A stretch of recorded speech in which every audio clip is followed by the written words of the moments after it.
capítulo 10, versículo 17, o apóstolo Paulo disse assim, que a nossa fé em Jesus Cristo, a nossa fé no Evangelho, ela vem pelo ouvir, e o ouvir da palavra de Deus.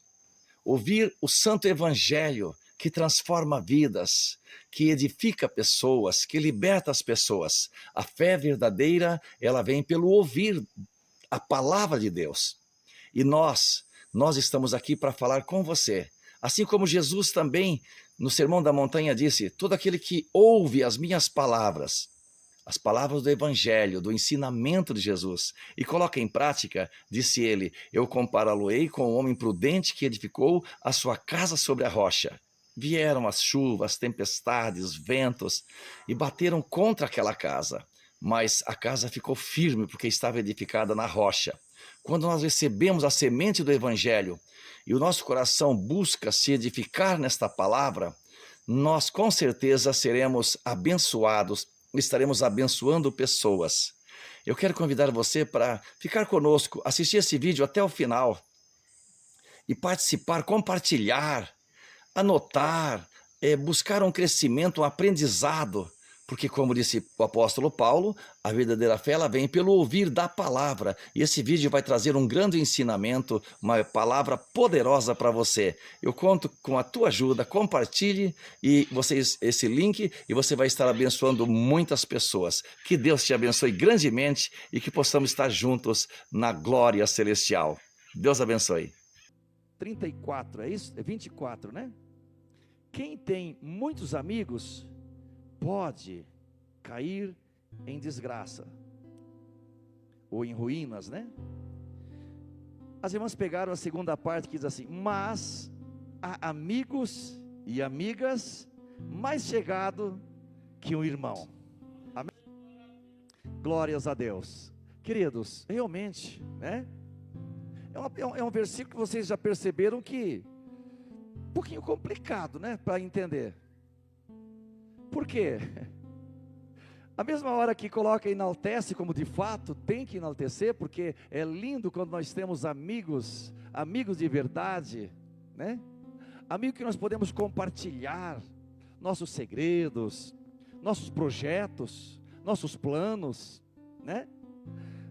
Até mesmo muitas vezes nossas dificuldades, não é verdade? Então nós sabemos que temos amigos.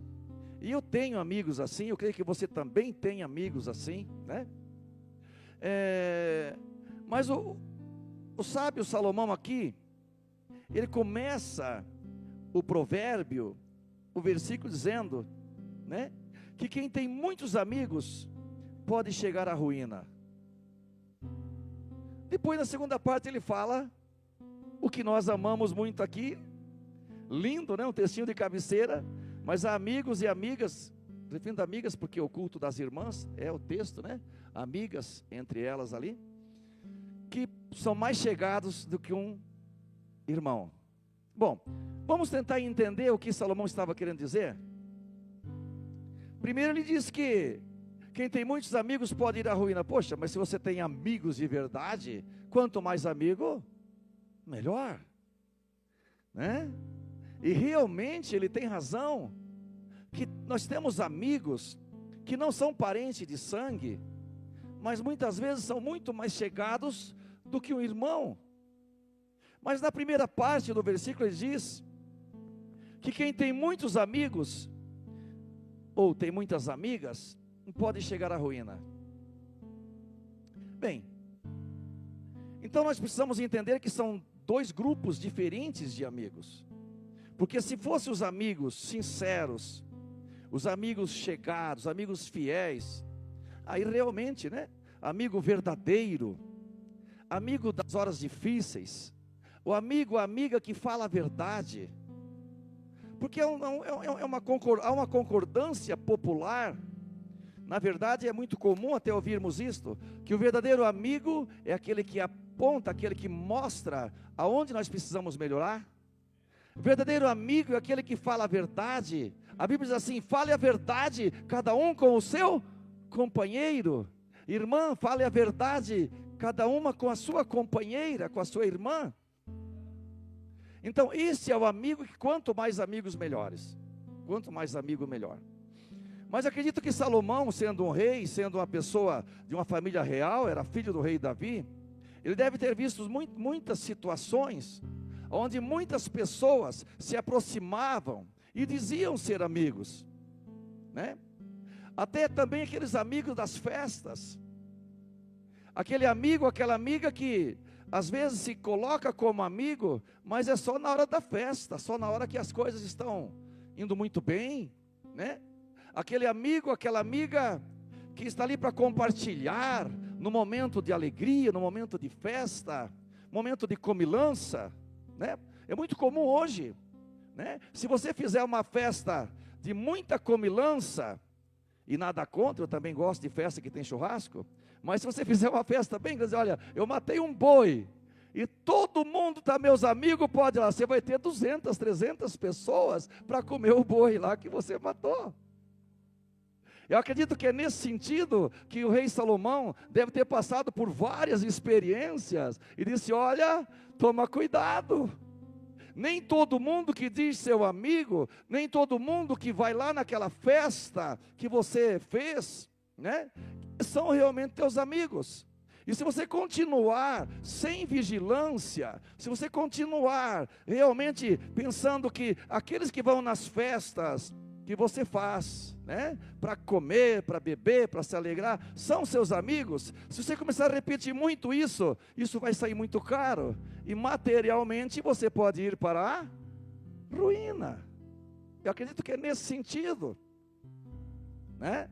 E nós nem vamos demorar muito tempo falando sobre isso, porque isso é o óbvio, né? Quando você, até muitas pessoas falam assim, se você está numa fase muito boa, né, uma fase onde tem dinheiro à vontade, onde você faz festas com frequência, e tem gente que adora fazer festas e comilanças, né? A gente vê muito isso, e não é nem um puxão de orelha, mas assim, às vezes, eu vou fazer uma festinha de 1 ano do meu filho, e vou chamar todo mundo para comer, para fazer uma festa. O bebê nem sabe que está fazendo aniversário, e aquela família está gastando 5, 10, 20, 30 mil, e aí aquela ruína vai vindo, vai se endividando, né? Então é só um exemplo, por exemplo, que às vezes é uma coisa perdida. Você pode homenagear o teu filho? Pode, mas não querer fazer aquela festa cara, que a criança nem sabe que está fazendo aniversário ainda, né? Então eu acredito que nós cristãos precisamos vigiar um pouco mais nesse sentido, né? Não é nas festas de comilança, olha, hoje eu vou pagar pizza para todo mundo, para todos meus amigos. Você vai ter amigo? Já arrumei? Quem é que é meu amigo aí? Brincadeirinha, brincadeirinha. Não vou pagar pizza para vocês hoje.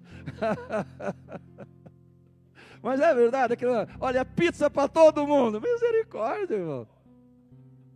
Né? Então, nada contra pagar pizza para os amigos, mas assim, nós, né? Esse espírito bom de parceria, de amizade, de partir o pão junto, né? Se tiver que comer realmente uma pizza ou um churrasco, não tem problema nenhum, a gente vai continuar fazendo, né? Mas vamos entender esse conselho do rei Salomão, né? Não vamos entender que é por causa da grande quantidade de pessoas que estão se declarando amigos, como foi feito a dinâmica aqui na frente, né? Nem todo mundo, você coloca, eu tenho um amigo, 2 amigos, 3 amigos, mas aí o que foi perguntado? Qual é aquele amigo que está com você nas horas difíceis? Faz um risquinho, vai eliminando aqueles que não estavam com você na hora difícil. Você vai ver que poucas pessoas vai ficar na tua lista, poucas pessoas vão ficar, né, ali realmente com verdadeiros amigos, né? Então assim, explicada essa primeira parte, né, na segunda parte então, nós vamos entrar e ser bastante breve, né, que realmente, agora, nós vimos ali no exemplo no capítulo 9 de Atos, né, aquela mulher, a Dorcas ali, ela tinha verdadeiras amigas, e ela intercedia por aquelas amigas, ela estava disposta a servir aquelas amigas. Quando ela morreu, ela dormiu no Senhor, aquelas pessoas, né, naquele momento de força que a igreja estava, onde milagres estavam acontecendo, o apóstolo Pedro nem estava na cidade, ele nem estava na cidade, né? E então aqueles homens daquela cidade ali, os anciões, mandaram chamar rapidamente o apóstolo Pedro, que estava numa outra cidade não muito longe. Disse: olha, venha rápido, porque é uma pessoa muito especial. O que diz o texto? Uma mulher notável, uma pessoa que construiu amizade sincera, através do seu esforço, através da entrega que ela fez para aquela comunidade, né? Ela foi conquistando amizade sincera. Pessoas que estavam ali, muitas delas viúvas, muitas delas pessoas necessitadas, que estavam ali. E quando Pedro chegou ali, aquelas mulheres que foi chamado, então ele veio rapidamente, né? Quando ele chegou ali, aquelas mulheres, naquele tempo era difícil fazer casaco de lã.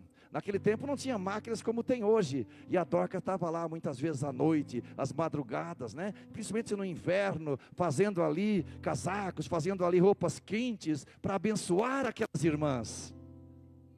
Então ela foi construindo uma amizade sincera, aleluia, aleluia. Ela servia aquela comunidade. Ela podia dizer, talvez se ela fosse escrever quantas amigas verdadeiras ela tinha, Dorca tinha tantas amigas, que quando o apóstolo Pedro chegou ali, naquela cidade, todas elas cercaram, uma multidão de irmãs cercaram, aleluia, e disseram: olha, está aqui a prova que ela fazia para nós. Então eu acho que é uma lição que a Bíblia dá, quando você diz: olha, aquela pessoa é minha amiga, por que você diz isso? Aqui está a prova, ela fez isso quando eu estava no momento difícil, ela me carregou quando eu precisava, ela me auxiliou como pessoa verdadeira, sem interesse, não é um tempo que eu nem tinha condições, eu precisava, e aquela pessoa me ajudou, sem fazer perguntas. Aleluia, né? Então acho que é um exemplo, né? Um outro exemplo também que nós temos, aí também como evangelista, que eu sempre considerei, é Ruth e Noemi, né? Aleluia, aquela mulher já viúva, aquela mulher que não tinha mais, como ela mesma disse, não tinha mais esperança, né? E ela tinha 2 noras que sobrou para ela. Aparentemente as duas eram amigas, as 2 noras eram amigas, a Orfa e a Ruth, né?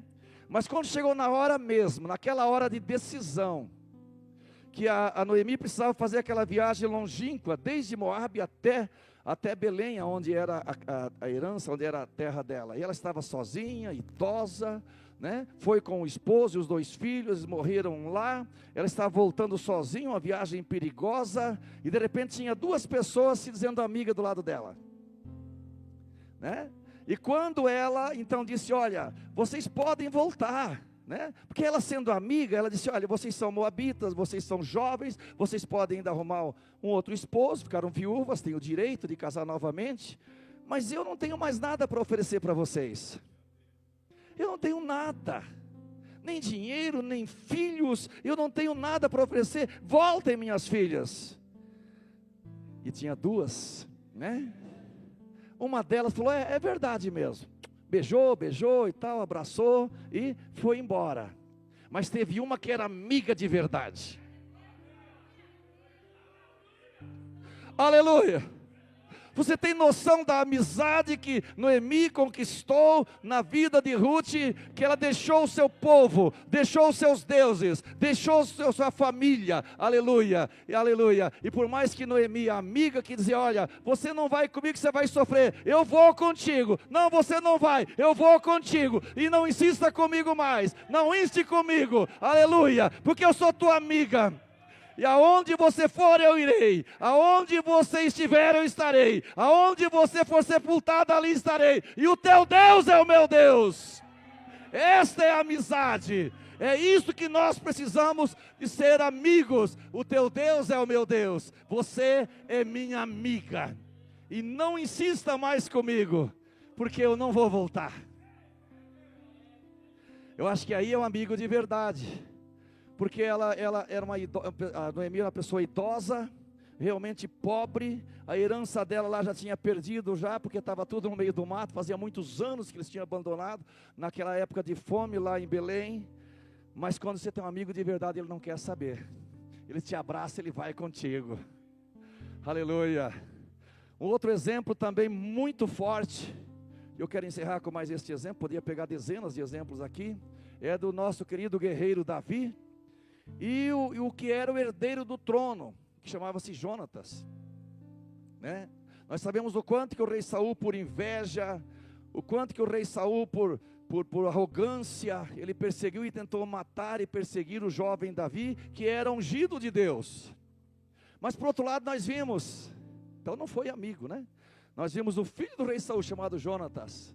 A Bíblia diz que ele, quando viu que Deus usou Davi para matar o gigante Golias, um momento tão difícil para a família dele, mas aquele jovem chegou de lá, do nada, tinha sido enviado apenas para trazer queijos e para ver para os capitães e ver como é que estavam seus irmãos. De repente, aleluia, isso é a luz também, irmãos, que o Senhor me dá aqui nesse momento, de ver quando você avalia, por que você tem um amigo. E aqui eu quero parabenizar o Jonatas da Bíblia, porque ele não importou, ele era herdeiro direto do trono no lugar do pai dele, o rei Saul. Imagina, ele era filho do rei Saul, que era o rei de Israel, de toda a nação de Israel. Ele tinha o respaldo legalmente para ser o próximo rei. Mas ele viu a dificuldade que seu pai estava passando, ele viu a dificuldade que a sua família estava passando, ele viu o quanto que o seu pai estava se desviando do caminho, e ele era um rapaz temente a Deus. Quando ele viu, aleluia, que aquele jovem ruivo, sem aparência ali, ele enfrentou e disse assim: quem é esse incircunciso, que ousa desafiar o exército de Deus vivo? Era o gigante Golias, mas Davi não quis saber. Davi foi porque era um servo do Senhor. Eu quero avaliar nesta noite a fidelidade de Jonatas. E aí eu quero encerrar essa pequena mensagem esta noite, para nós valorizarmos os nossos irmãos, os nossos amigos verdadeiros, aleluia, como Jonatas, independente do cargo que ele estava, independente da posição que ele ocupava, sendo o filho do rei, mas quando ele viu que um homem era usado por Deus, ele disse: esse é meu amigo. E o teu trono, Jonatas, não importa, esse é meu amigo, porque ele é usado por Deus para falar, para fazer, para lutar e para vencer. Esse é meu amigo. Não importa família, não importa meu pai, não importa minha mãe, não importa minhas irmãs, esse é amigo, porque está lutando pela causa de Deus. Foi isso que Jonas fez, aleluia. Ele lutou pela causa de Deus. Não importa se você achou o Davi bonito ou feio, importa é o que Davi veio fazer, importa é o que Deus usou Davi para fazer. Eu não sei se Dorcas era bonita, eu já era uma mulher de idade, mas as pessoas, importa é o que Dorcas mostrou, aleluia. Importa é o que Dorcas tem feito pela obra do Senhor. Não importa, aleluia, a aparência de Noemi, que disse até já me chama de amarga, porque a minha vida tem sido amarga. Não, ela tinha uma amiga fiel, que mesmo na sua amargura, estava Ruth ali com ela, aleluia, porque era fiel, e disse: o teu Deus é o meu Deus, que isso seja para a igreja um exemplo, aleluia. Os nossos amigos devem ser, em primeiro lugar, aqueles que defendem a palavra de Deus. Amigos mais valiosos que o irmão, é verdade. Jesus disse, né? Vocês agora são meus amigos, para os discípulos. Ele não era, os irmãos dele carnal, Judas, Tiago e suas irmãs, ainda não estavam servindo a Deus. E um dia chegaram para Jesus e disseram: Jesus, tua mãe e teus irmãos estão aí fora e querem ver-te. Ele disse: olha, minha mãe e meus irmãos são aqueles que fazem a vontade do meu Pai. Daí ele diz para os discípulos: vocês são meus amigos, porque o servo não sabe o que faz o Senhor, mas vocês são meus amigos, aleluia, de todas as horas, e eu vou contar para vocês o que vai acontecer comigo, que Jesus é o nosso Senhor. Então eu acredito que dá para nós resumirmos, quando Salomão disse: amigos mais chegados que um irmão, se nós levarmos isso para o lado material, biológico, já é uma bênção, né?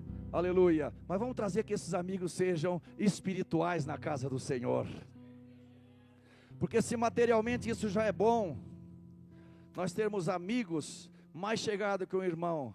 Eu vou confessar uma coisa para a igreja esta noite, aleluia, eu tenho muitos parentes, eu amo eles, são meus amigos, mas nós estamos todos os dias junto com vocês, aleluia, com a igreja, aleluia. Jesus disse isso também: vocês são meus amigos, e eu vou revelar para vocês o que vai acontecer. Ele dizia para os discípulos: porque eles estavam servindo a Deus. Então que a igreja, né, mais do que nunca possa levar isto, né? Aleluia, aleluia. Meus melhores amigos são os amigos da família de Deus. Não desfazendo de outros amigos, mas nós, irmãos, temos uma amizade ainda maior, porque além do material, podemos compartilhar um pão material, podemos compartilhar uma festa, podemos, mas compartilhamos muito mais aquilo que é espiritual. Choramos com as dificuldades espirituais, lamentamos quando alguém fica para trás, aleluia, mas nós temos que prosseguir nessa jornada, nós temos que continuar, aleluia. Acredito, como ontem o Senhor me dava a palavra do Salmo 24, quando se levantar as portas eternas, entrará o Rei da Glória, vai entrar os milhões de amigos com o Senhor Jesus Cristo. Então vamos ser fiéis, né? Se esta palavra diz que amigos melhor do que irmão, vamos pegar o exemplo de Ruth, o exemplo de Jonatas, vamos pegar tantos exemplos maravilhosos. A amizade de Jonatas com Davi foi tão maravilhosa, ele se entregou, ele dedicou tanto àquela amizade, né? Que ele não se importou de perder a vaga do trono.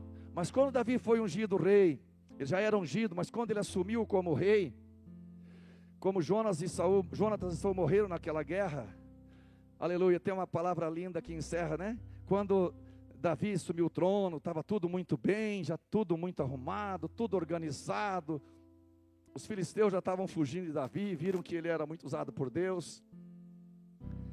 Aí o Davi falou assim: tem alguém da casa de Saul, vê como é que é um amigo, tem alguém da casa de Saul que eu possa usar com misericórdia? Todo mundo estranhou. Mas Saul era inimigo, Saul tentou matar ele, mas isso é o coração de um homem de Deus, é um coração de compaixão, é um coração de fidelidade. Aquele irmão, aleluia, deixou algo plantado, deixou algo forte, e Davi nunca esqueceu. Uma verdadeira amizade é assim, você não esquece quando alguém se entrega mesmo de coração. E nós sabemos, disseram assim, tem um neto de Saul, filho de Jonatas, mas ele mora muito longe daqui, e ele até está aleijado das pernas, porque quando houve perseguição dos filisteus, a ama dele, que cuidava dele, foi correr para fugir dos soldados inimigos, e o menino caiu enquanto criança e ficou aleijado das pernas, não pode andar. Chama ele. Realmente, quando Mefibosete chegou, ele pensou que Davi ia causar algum mal, porque era comum que os reis assumissem e exterminassem os filhos e herdeiros dos outros reis antigos. Ele disse: não, você vai comer pão na minha mesa. Você vai comer pão na minha mesa. Isso é a amizade de Jonatas com Davi. Seja amigo fiel ao servo do Senhor, seja amigo fiel na obra do Senhor, aleluia, que mesmo o dia que o Senhor te chamar, o dia que o Senhor chamar você, que você partir dessa vida, aleluia, aquele amigo verdadeiro vai abençoar o teu filho, o teu neto, porque esse é o homem de Deus, esta é a mulher de Deus, aleluia. Por isso tem amigos, esses são os amigos, que é muito mais precioso, muito mais valioso do que o irmão. Aleluia. Eu tenho dito para alguns irmãos: olha, eu não engano, não devo enganar mesmo, né? Mas não quero enganar ninguém. Você quer ser meu amigo? Fique fiel na palavra de Deus. Ah, irmão, mas amizade, quantas vezes eu ouvi isso ao longo desses anos de caminhada? Não, irmão, eu vou lá na casa do fulano porque ele está blasfemando da igreja, ele está blasfemando da palavra, ele está aprontando coisas feias, mas ele é meu amigo. E amizade é amizade, né, irmão? Comigo não. Eu falo para todo mundo isso, está na internet aí, ó. Comigo não. Se você começar a aprontar coisa feia e coisa errada, não adianta, eu não vou te visitar, a não ser que você peça para reconciliar no caminho do Senhor. Aleluia. Porque disse Jesus: vós sereis meus amigos, se fizeres o que eu vos mando. Ser você por ter compartilhado conosco, por ter participado, por ter realmente se dedicado, tirado um pouquinho do teu tempo tão precioso para nos auxiliar, para compartilhar esse material, para estar aprendendo da palavra de Deus. Nós cristãos precisamos investir muito nosso tempo, né? Como disse Jesus para Marta, irmã de Lázaro, né? Ele disse que Maria escolheu a melhor parte, que não lhe será tirada, que é ouvir a palavra, que é crescer junto na graça e no conhecimento do Senhor Jesus. Muito obrigado, que Deus continue te abençoando e que você continue crescendo nesta graça, crescendo na fé, na esperança e na caridade. Meu querido, eu quero orar com você agora e abençoar a sua vida por você ter compartilhado conosco, por você ter estado presente conosco neste momento. Senhor Jesus, abençoa poderosamente, ó Pai, esta vida, este irmão, esta irmã, esta família, que estão conosco neste momento, que estão compartilhando conosco neste momento, meu Pai. Muito obrigado, Senhor. Abençoa cada coração. Abençoa, meu Deus, para que possam juntos também estar crescendo, as enfermidades sejam repreendidas, os lares sejam abençoados e a tua igreja possa crescer nesta fé, no ouvir da tua palavra. Que o Senhor esteja abençoando a tua vida, meu querido irmão, e que você seja realmente um grande vaso, um grande instrumento na presença do Senhor. Eu quero também te abençoar com a bênção sacerdotal que o Senhor mandou Moisés a abençoar todo o povo de Israel, dizendo: que o Senhor te abençoe e te guarde, que o Senhor faça resplandecer o seu rosto sobre ti e que o Senhor tenha misericórdia de ti. Que o Senhor sobre ti levante o seu rosto e te dê a paz. Queridos, que a paz seja convosco, que o nome dele, Senhor Jesus Cristo, seja louvado. Deus abençoe.